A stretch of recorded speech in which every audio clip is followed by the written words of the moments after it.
What's up, everyone? It's a real pleasure to be back. We were suffering from a cold the past couple days, and prior to that, just been doing a lot of reading. Finally finished Lost by Thomas Wolfe, which is going to be the subject of today's video. Make sure you guys please subscribe and like this video, share this video, and follow me on Instagram at Andrew Marlowe Artist Official. I would appreciate it, and send me an email at andrewmarlowe22@gmail.com if you have any thoughts about the channel. Newer videos or older videos. We got some playlists in the work. Please check out the different playlists we got going on. So we're going to be talking about Lost, sort of in the context juxtaposed with Look Homeward Angel. Some of you guys might be familiar with Look Homeward Angel. That's Thomas Wolfe's famous debut novel documenting his autobiographical fictional style that took place in Asheville, North Carolina at the turn of the century. And I would say that the first difference between Look Homeward Angel and Lost is basically the page length, okay? With Look Homeward Angel, it comes to 508 pages. As you can see there, 508 pages, which is still pretty long, but Lost, in contrast, is a whopping 662 pages. And it's been a few years since I've actually read Look Homeward Angel. And I did, do my best as far as the research and just kind of thumbing through the book to figure out what was different about it, apart from the intro that we'll talk about in a minute here. But, I didn't want to spend too much time sort of with my nose stuck in Look Homeward Angel trying to figure out, exactly what was different or what was added, what was taken out. But having just finished Lost, we can sort of put Lost in context with Look Homeward Angel. And I will say that apart from the length, the second difference between Lost and Look Homeward Angel is definitely the introduction. Lost starts in this version on page 6. And basically the first, I don't even know, maybe first 100 and 150 pages of Lost basically documents the early life of Thomas Wolfe's father, who is Oliver Gant in the novel. And you will get to know Thomas Wolfe's parents, as well as Oliver Gant, obviously, in Look Homeward Angel.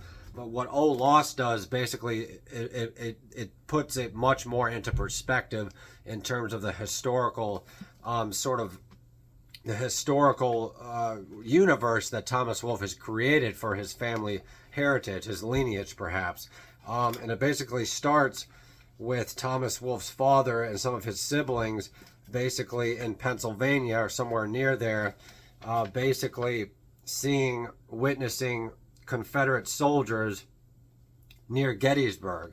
So what Thomas Wolfe is basically doing in Lost, which was actually taken out of Look Homeward Angel, is to put his family heritage directly in contact with the Civil War, in the context of the Civil War.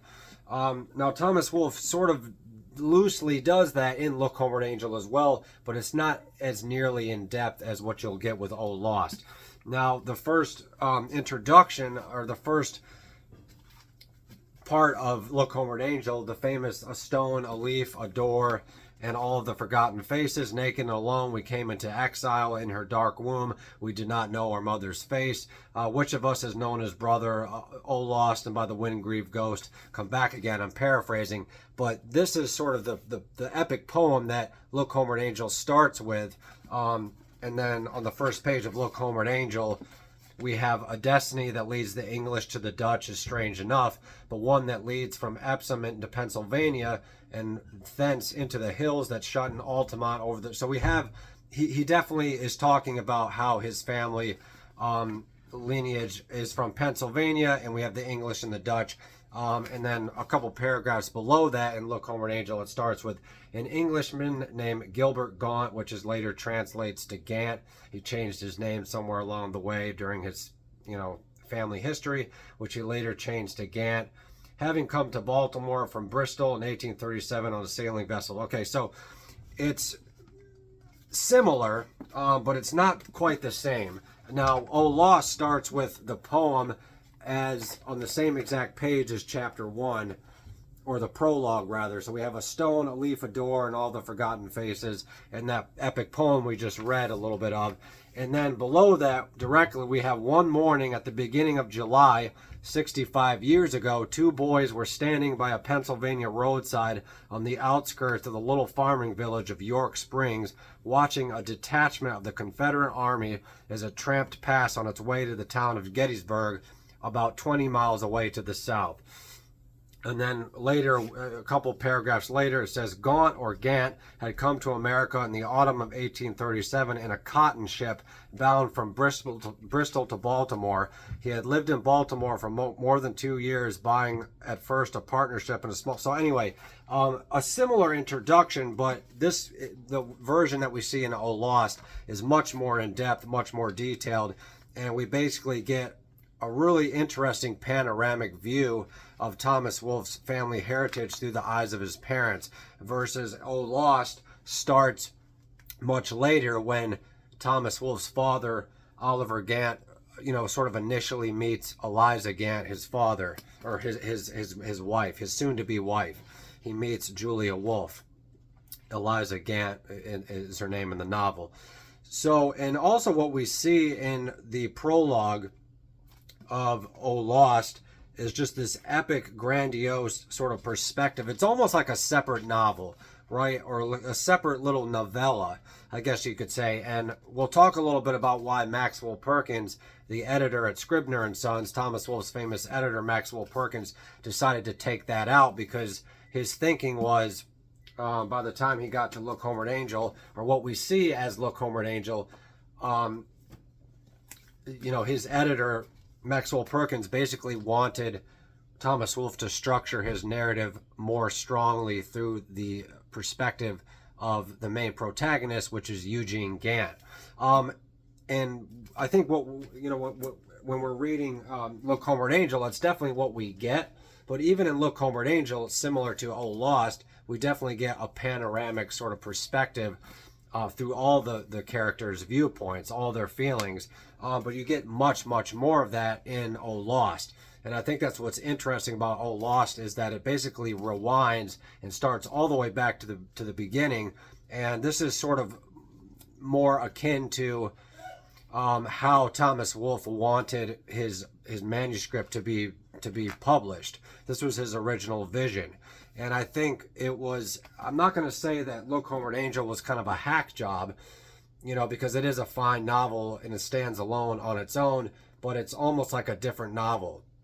I'm not going to say it's a better novel or a worse novel, or that this one is a better or worse novel, but they're different novels. I would say mostly in the beginning they're different, and then they sort of converge and they become fairly similar as the narrative sort of progresses.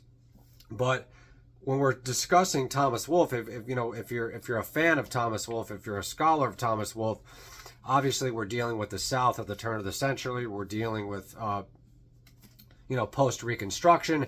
So what better way to do that than to get a hold of O Lost, which basically documents right around the time of the Civil War. He's talking about Gettysburg, and he's basically has this whole introduction of how his father witnessed the Confederate soldiers, sort of tramping and marching around his property on their way to Gettysburg. So, that fits perfectly in the Thomas Wolfe universe, and it's kind of sad that Maxwell Perkins decided to take all that huge chunk out, which I think is very, very important.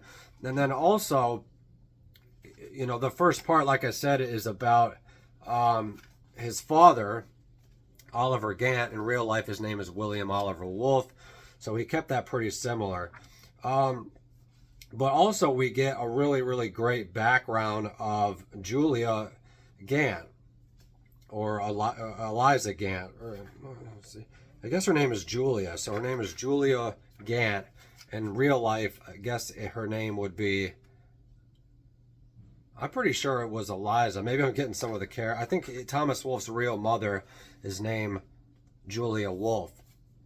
But maybe in this version he kept her name as Julia. Is that possible? But I think by the time we got to Look Homeward Angel, he switches it, Okay, it's still Eliza here. Yeah, so I guess in this version, in Look Homeward Angel, there's a lot of differences like that too. It becomes Eliza Gant in this novel. And then in the original version, I guess he kept it to Julia. I want to say, I'm just kind of checking some of my annotations here to make sure that I'm getting that right. I'm trying to find a dialogue scene with his mother here. Okay, so yeah, Julia. So he kept his mother's real name in the original version, which is another difference too. So that's just one of many differences. We have Eliza Gant and Look Homeward Angel, and then we have Julia Gant, I believe, which is really Julia Wolfe. So maybe he just slightly tweaked that to kind of give it a little more of a veiled narrative. So like I said, in the introduction, we not only get that fantastic background of Thomas Wolfe's, adolescent young childhood father witnessing the sort of the beginning or the tumultuous times of the Civil War, but we also get these beautiful descriptions of what his father was doing, his family background. His father sort of grew up in sort of this poor, working class, lower echelon of society atmosphere, and his mother was real grumpy and was kind of teaching Oliver Gant the importance of hard work and the importance of eating the plate of food that is put in front of him and all this stuff. But eventually Oliver Gant, very similar to sort of Eugene Gant, what happens later on with the main protagonist, which is a sit-in for Thomas Wolfe, is sort of this grandiose search for the meaning of life, or a better way to heighten his social status in the sort of primitive Southern post-Reconstruction or Civil War society that Thomas Wolfe, that many of his characters deal with. That's an important factor in the universe of Thomas Wolfe, is the disillusionment with sort of the poor Southern culture. Although they're still whites, they're not aristocrats, they're not slave owners or anything like that. So previously, as we discussed with Thomas Wolfe, it's not antebellum literature. It's not like Gone with the Wind or anything like that. It's much more in tune with somebody like William Faulkner, but it's more centered on sort of this panoramic, over-emotional, hyper-analytical state of all the characters centered around the Gant family or the Wolfe family. So this first chunk of the novel, the first 100 pages or so, maybe even more, that Maxwell Perkins initially took out of Look Homeward Angel and kind of reshaped it, reordered it, I think is so integral. And like I said, you can read them as separate novels, although they're very similar novels. I would say that maybe Oh Lost is more like, I don't know, more like the universe of Look Homeward Angel, and Look Homeward Angel is more like just like the skeletal, or maybe sort of the flesh over the bones of Oh Lost. I'm not sure how I would describe that per se, but when you read Look Homeward Angel, not really having this initial part that Thomas Wolfe wrote in Oh Lost, the whole background of his father and his mother, and also just the whole Southern universal narrative that you get with the Civil War and sort of the struggles that Thomas Wolfe's father went to, the different apprenticeships and the different places he went with his brother,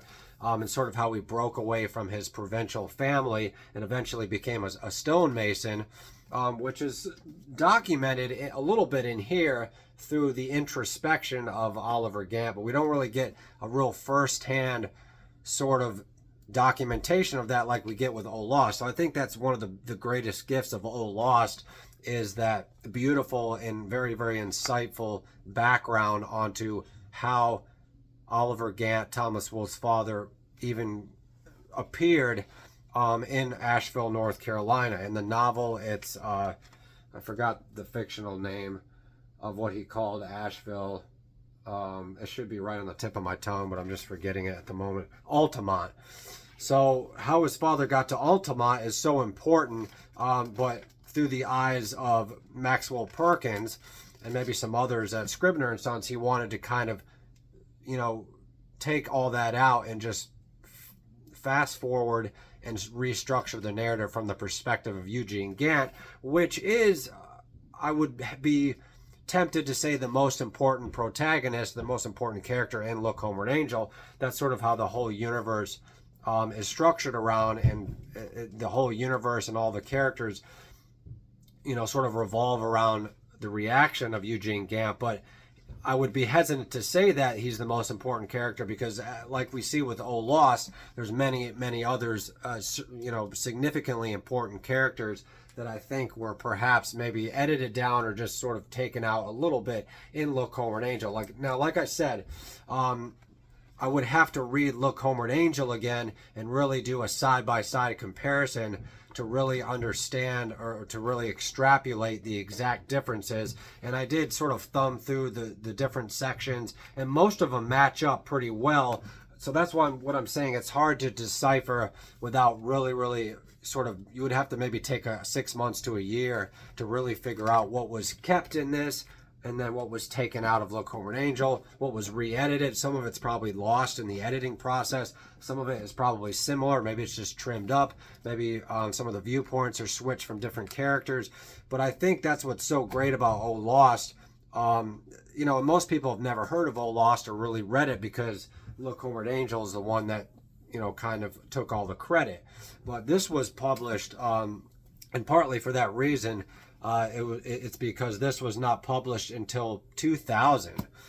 And it might have been in the works maybe briefly before that, but we never really had Thomas Wolfe's full initial vision for Look Homeward Angel, aka Oh Lost, until about 20 years ago. So this is all sort of coming out in recent times in scholarship, and scholars have really tried to sort of attack this with the new perspective through the eyes of Oh Lost. And I also think that from my research is that a lot of the edits that we see in the context of Look Homeward Angel related to sort of obscenities that came up, things that were considered you know, offensive or obscene or overly sexualized, or just maybe too you know, just too over the top, I guess, that were taken out of Oh Lost. Now, I don't know exactly what those things were. And when I first started reading this copy of Oh Lost, it was like my prized possession, and I did not annotate the first half of the novel up to about here. But on page 293, I broke down and I started with my sticky notes, and then lo and behold, we started with our highlighters and our pens and all that good stuff, because I can always get a new copy, right? But I kept a lot of notes, slow boy style, as Jay Dyer would say, slow boy style notes with tons of sticky notes and tons of annotations, because once you mark a book even just a little bit, you got to go all the way, and you just start marking it up all together. So I think, as far as the differences that I was able to sort of extrapolate or able to gather, was slight character name changes. Obviously, we had the introduction with his father witnessing the Civil War, and then we had little things, you know, I think different character names might have been changed, different perspectives might have been changed, and also we had, what I've gathered from my research, was the stuff that was taken out related to offensive, obscene, or offensive topics or conversations. But there's probably so much in here that you would really have to spend a lot of time with to really get.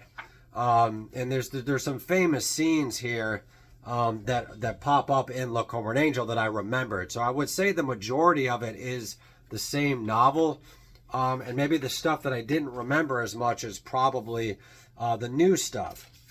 But I think what we should do for the remainder of this video is just kind of talk about some of the most poignant scenes, so I can sort of, you know, share with you my passion for this beautiful novel. This was just a rapturous, beautiful, stunning read. It took me about 2.5 months, maybe 3 months, to get through this whopping 662-page novel. And I think partly the reason why it takes so much time is because it's just so dense. I mean, it's really thick. And you could try to blow through it in like a month or something, but you just wouldn't do yourself any justice by doing that. But also what we get with Thomas Wolfe too is a lot of other literary references. He references Walt Whitman. He references Dante's Inferno. He references, all kinds of different writers from the past that he learned about when he was, he was a huge bookworm growing up. And then obviously when he went to college, he read even more. So we have a little bit of that, and he's even got some Greek stuff in here. There's a lot of references to Greek and Latin in here, which kind of flew over my head, but that's not really what's important.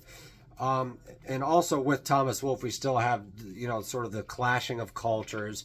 We have the Southern white society. Now, they're not upper echelon elites, right? But they're sort of working class. Thomas Wolfe's father is a stonemason, like we talked about previously in my other video. And then Thomas Wolfe's mother was sort of a stingy wannabe real estate boarder. She ran the Dixieland boarding house. In the novel, it's called The Old Kentucky Home, or vice versa. But the clash of the cultures sort of begins with Thomas Wolfe's sort of ignorant, naive viewpoint of African Americans. We talked about that in the previous video, as well as Jews. Those are kind of his punching bags, I guess you could say, as far as his culture. But we have some very, very loosely, very, very peripheral Black and Jewish characters. As well as many other different characters too, Italians and Polish people, and some Germans and Russians as well. But I would say in terms of the two most visceral, emotional things that attract me to Thomas Wolfe, and that really took me in with this novel, are the clash of cultures, because we get this really, really antiquated, outdated, but probably very, very accurate viewpoint of African Americans and Jews, which I think is important. I don't think we should be censoring that from college syllabuses or even just libraries or anything. So you have to Thomas Wolfe kind of discovers you, and you kind of have to really do the homework and really spend time with Thomas Wolfe, because he is kind of not discussed as much as somebody like Faulkner and people like that. So we have the clash of cultures, and there's just these really often brutal, but just really, really visceral, disturbing descriptions of other cultures, other races. But we also have the tension in Thomas Wolfe's family. His father is an alcoholic, and he kind of comes home at night after Thomas Wolfe, after Julia Wolfe or Eliza Wolfe, whatever the heck, ends up moving out with Thomas Wolfe, and she kind of forces childhood Thomas Wolfe to live in the boarding house with her, and Oliver Gant sort of comes home at night in a blackout drunken state and starts cursing all the boarders and says, oh, Holy Mary of God, you're going to be the ruin of me and my entire family. And his father starts hitting on some maids and just these really, and his father has sort of an overbearing relationship with one of his daughters named Mabel, which is really cute and sort of passionate the way Thomas Wolfe writes about it. And also wrote here, Wolfe seems to go back and forth in time awesomely, but sometimes incoherently describing events and the characters unknown. So that was one gripe that I had with this narrative that I don't remember with this, is that he would get done with a chapter or get done with a certain section, and then immediately we would see he felt this, or he would just start with he or she, and you didn't quite know exactly who he was talking about, which is slightly frustrating, but it wasn't really that bad. And then we have these really beautiful passages of Thomas Wolfe's father admitting to the evils of alcohol. He says, liquor has caused more misery than all the other evils in the world put together. I curse the day it was first invented. That's a letter from W.O. Gant while he was trying to sober up. We have these beautiful descriptions of food. So I'm just going to kind of go through here. But like I said, we have the really, really visceral, fascinating descriptions of Thomas Wolfe's ignorance of the clash of cultures, his perspectives of African Americans and Jewish people. We also have the really beautiful, relatable descriptions of the family tensions, and we also have the sort of the coming of age aspect of this novel that happens very fascinatingly through obviously the eyes of Eugene Gant. He's sort of this wanderlust perhaps, and just this desire to get out of the chains and the restrictions of your oppressive upbringing, right? We all kind of feel that, to get out of our hometown, right? Especially if you lived in sort of an isolated rural hometown like I did. Looking back on it now, I had it made up there, up in the rural countryside of upstate New York. But having said that, you know, a man's desire to see his country, you know, that's been a big theme in literature since the beginning of time. But we also have the disillusionment perspective of of Eugene Gant's brother Ben, who has that desire to get out of the restrictions of his oppressive family history, but he's never able to do it. And the novel sort of ends with this vision. Now this is it's mysterious in the sense that we don't know exactly if this actually took place, whether Thomas Wolfe, after his brother died, his brother Ben, whether he was actually had some sort of paranormal experience, or whether this was just him sort of introspecting for the sake of the novel. But we have this beautiful scene of Thomas Wolfe a couple of days after his brother Ben's funeral, a couple of weeks after, and he sees like this apparition sort of in the hills near the distance, near the graveyard or something. And he sort of follows this apparition. Now, whether this is happening physically or just introspectively, mentally, spiritually, is kind of anyone's guess. But I think that's what's so beautiful about it. But we sort of have the juxtaposition and sort of the way that the angels at the graveyard sort of act as sort of the metaphor for the attempting to transport the lost souls of all the forgotten faces, as Thomas Wolfe would describe it, but most importantly his brother Ben, sort of as the lost tools, the lost mechanism to get his brother to heaven. And we have this beautiful questioning of the afterlife and what it means to be alive, and what it means to have a family, what it means to grow up. And I think that's what's so beautiful about Thomas Wolfe. And if you haven't read Thomas Wolfe, you're not going to really understand how profound and how emotional and how visceral his writing actually is, if you can actually stick with it, mind you. So those are sort of the three main components. We have the cultural component, we have the family struggles, and we have the really strong perspective of coming of age, right? But there's so many other beautiful, visceral, disturbing, fascinating things that are in here.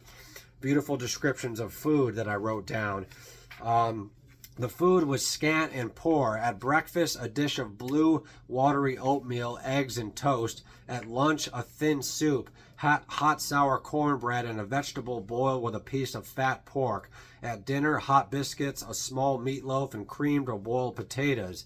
No one was permitted coffee or tea, but there was an abundance of fresh, creamy milk. So just beautiful descriptions of food there. It kind of makes you hungry when you read Thomas Wolfe. So we have some other Latin passages that I also made note of to maybe attempt to translate them in the future, because there could be some really, really interesting hidden gems when Thomas Wolfe throws some Latin or Greek at you. Now we have this beautiful part of the novel where Thomas Wolfe falls in love. I'll read you some of the stuff here. Her round young weight lay heavily against him. Her warm young face turned blindly up to his own. His brain reeled drunkenly. He dropped his mouth awkwardly upon her parted lips. She sank heavily back on the pillows under him. He kissed her clumsily, dryly upon her mouth, her eyes, in little circles around her throat and face. He fumbled at the throat hook of her waist, but his fingers shook so violently that he could not unfasten it. She lifted her smooth hands with a comatose gesture and unfastened it for him, loosening her round young breast over the rim of her corsage. He held them in his hands. He kissed their pink budding nipples. He nested his hot cheeks between them. So just these beautiful, realistic scenes of how awkward lovemaking can be. And just how beautiful it is. He put his arms around her and drew her to him. They devoured each other with young, wet kisses, insatiate, unhappy, trying to grow together in their embrace, draw out the last distillation of desire in a single kiss. He thrust his knee gently up her legs. He opened them slowly without resistance. He slid his hand up into her young maiden's bush of fine spun maiden's hair. So you guys could probably guess what he's talking about there. Just beautiful. Really, visceral descriptions of Thomas Wolfe, like this one, for example. Eugene thought of the beautiful institution of human slavery, which his slaveless maternal ancestry had fought so valiantly to preserve. philanthropy, pure philanthropy. He brushed a tear from his een. So we have some basically some descriptions of there. Thomas Wolfe basically scoffing at the end of slavery. Thomas Wolfe's mother, you know, sort of, I guess, has some lineage. It says, which his slaveless maternal ancestry had fought so valiantly to protect, to preserve. So I guess it's a reference to his mother's heritage, who fought on the side of the Confederates. And also we have, you know, sort of the beginning scene when Thomas Wolfe's father observed the you know, the beginnings of the Battle of Gettysburg. But like I said in my previous Thomas Wolfe video, most of the prejudice comes from Thomas Wolfe's mother's side. We don't really get a lot of thoughts about race and slavery from his mother's side. But you know, that's partly why Thomas Wolfe is so visceral, because he's considered offensive. You know, it's very Southern, but it's more Southern than William Faulkner. You know, William Faulkner's novels, to my knowledge, are more about sort of exposing the evils of racism and slavery and stuff like that, whereas the early works of Thomas Wolfe are sort of just barely treading the line. But I think if you want to get a really, really interesting perspective on what, you know, the majority of Southern whites, I guess that might be fair to say, or at least 50% of Southern semi, you know, middle class wealthy whites thought of race and African Americans, Thomas Wolfe is an excellent place to start. It's almost like reading a history book. So what else do we have here? Great descriptions of weather. I'm trying to find something real you know, we have these beautiful descriptions of Thomas Wolfe talking to his brother Ben, and his brother is kind of encouraging him to get as much as he can out of his stingy, you know, parents as he possibly can. I suppose they've never told you how poor they are, he began, tossing his cigarette away. Well, said Eugene, I've got to go easy. I mustn't waste my money. Papa said that a lot of boys pay their own way through college by waiting tables and so on. Now listen, Gene, his brother Ben said. He said sternly, don't be a damn little fool, do you hear? You take every damn cent you can get out of them, he added savagely. For you, you little idiot. They're doing it all for themselves. Don't let them get away with it. They think you'll make good and bring home a lot of credit to them someday. They're rushing you into 2 years too soon. No, you take everything you can get. The rest of us never had anything, but I want you to get all that's coming to you. So his brother Ben is very, very bitter and very, very disillusioned by his parents' stinginess. You know, I mean, you have to sort of explore the world of Thomas Wolfe to really understand the frustration of Eliza and Oliver's children, because his mother was very, very stingy, and looked after more of her boarders and her financial prospects than she actually did her own children. And there's just this real visceral resentment. So, and then we have these beautiful descriptions how Eugene Gant really hates mathematics. He had courses in chemistry, mathematics, Greeks, and Latin. The chemistry he loathed. 3 times a week he went to lectures in a large, cold amphitheater where 200 students listened behind careful yawns to the lectures of an irritable and aging professor. Let's see here. Messing awkwardly with the chemicals. He had no talent for experiment. His fingers were all thumbs.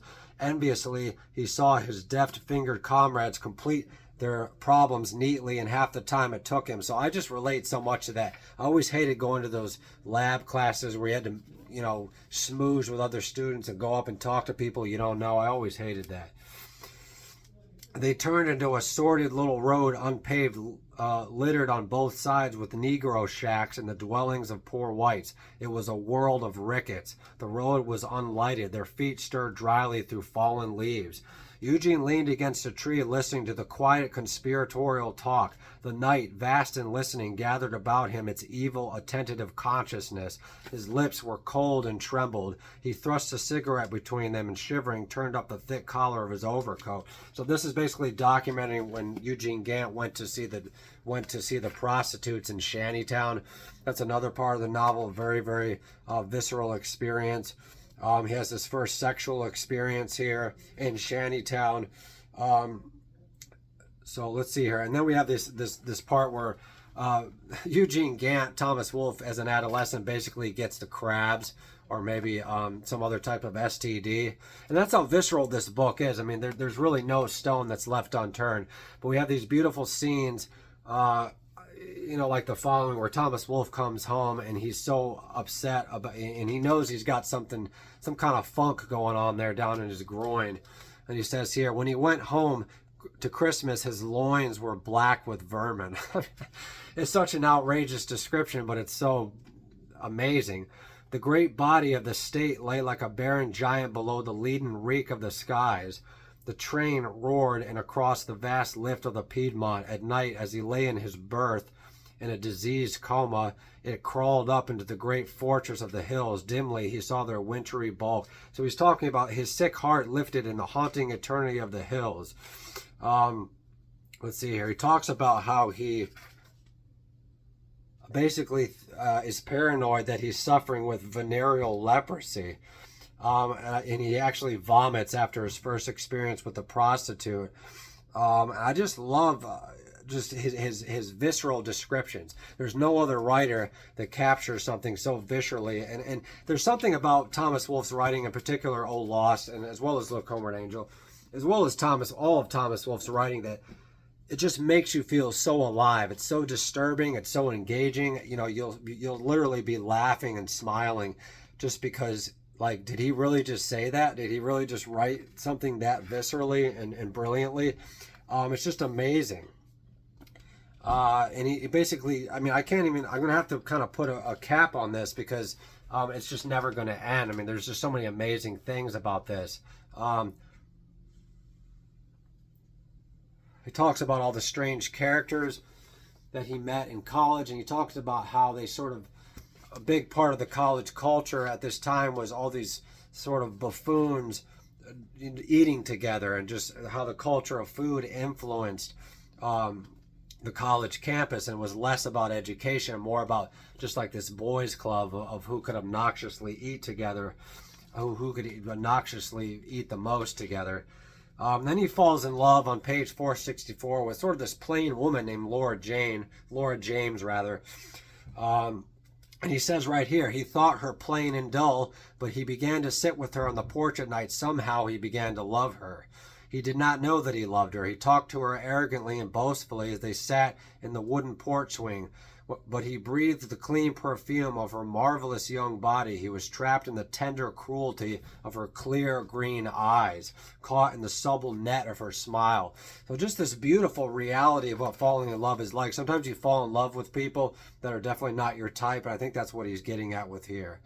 But she was ugly, with a clean, lovely ugliness. Her face was freckled lightly over her nose and mouth. Her features were eager, unconscious, turned upwards in irregular pertness. But she was exquisitely made and exquisitely kept. She had the firm young line of spring, budding, slender, virginal. She was like something swift with wings, which hovers in a wood among the feathery trees, suspected but uncaught and unseen. It's just crazy. So then Gant gets drunk again. And then eventually Thomas Wolfe's love affair ends quite cruelly. And then we have these beautiful descriptions of when Thomas Wolfe goes to actually Norfolk, Virginia. And he joins all these sort of, workman gangs and different, he joins he starts working on the dock, and then he works sort of more rurally in this sort of farm community. Just these really great characters that he comes across on his journey, and it's just so amazing. And you'll learn so much about the history of Virginia, the history of the working conditions, and sort of what we get with this in this part of the novel is just one man's total disillusionment, but at the same time his total fascination with his visceral surroundings. Count how many times we say visceral in this. And then we have these real disturbing scenes of how Julia Gant sort of starts gaslighting the family, and how she's just so stingy and just so resentful. Eugene goes to Norfolk. Eugene reflects on Laura. And then Ben dies on page, the last 30, 40 pages of the novel sort of documents his brother Ben's, slow decline, visceral decline, and eventual death. And then Ben's ghost returns at the end of the novel. And what coincides with Ben's death, Ben Gant's death, Eugene Gant's brother's death, is basically that was the final straw of Thomas Wolfe to really realize that he needs to get out of Altamont. He needs to get out of Asheville, North Carolina. He needs to get away from his parents. He needs to get away from his family because he realizes that they're suffocating him emotionally and mentally, financially. And I remember reading some of the passages towards the end of this novel and just how depressing it really is, how depressing it really was. And I think that's one reason a lot of people shy away from Thomas Wolfe, because it's very, very heavy. It's very, very emotional. And some of the passages are just so visceral. But I related so much to Thomas Wolfe because I had, a fairly, quite significantly tumultuous family life, family members struggling and addiction and all kinds of stuff. So you can kind of live vicariously and get so much therapy out of Thomas Wolfe that you will not get with somebody like Ernest Hemingway or somebody like even Dostoevsky. I mean, I think those writers are more imaginative, which is really interesting, maybe more inventive. But Thomas Wolfe is just so autobiographical and so visceral that it's just hard to ignore, and it's just so pleasurable to sort of have that, to sort of torture yourself with how visceral and over emotional his writing really is. So I guess this video is sort of in two parts. We sort of discussed the differences between O Lost. We talked about the profundity and the cultural, how profound it was, and also the cultural, influence that was sort of taken out of Look Homeward Angel. But I would say maybe it's good to read Look Homeward Angel first to get a little bit of that universe under your belt. It's a little more concise. They're both really long novels. I just really love the print on this version. I definitely recommend this version, or maybe a hardcover version. This is like one of the only ones still out in the market. I actually have another old version. I think this is like a Scribner's version. What is this? This might be this is a Scribner paperback edition of Look Homeward Angel. It's much smaller in size, and it's not quite as thick. So hopefully they did not edit anything out of here. I think it's just smaller. Obviously the print is much smaller. So one of these copies would do. There's a lot of different other editions, but I think this is probably the best edition of Look Homeward Angel. But like I said, when you're reading Look Homeward Angel, you've sort of been gypped a little bit. You've been cheated out of the wonderful, beautiful, rapturous experience that was Thomas Wolfe's original intention, which is what O Lost is. So I think we'll close out this video right here. Thank you so much for watching. Thank you for subscribing. Please read Thomas Wolfe. I can only say so much. You do have to kind of read Thomas Wolfe yourself and really explore the beauty and the wonderful experience of Thomas Wolfe. He's one of the most profound writers in American history, but sadly he's kind of been somewhat forgotten. Not entirely, but somewhat. So please pick up some Thomas Wolfe. If you guys want me to make another video about Thomas Wolfe, please let me know. I do have another video, a topical video, talking about more in detail the relationships of Thomas Wolfe, so you guys can look forward to that. So we'll see you guys next time.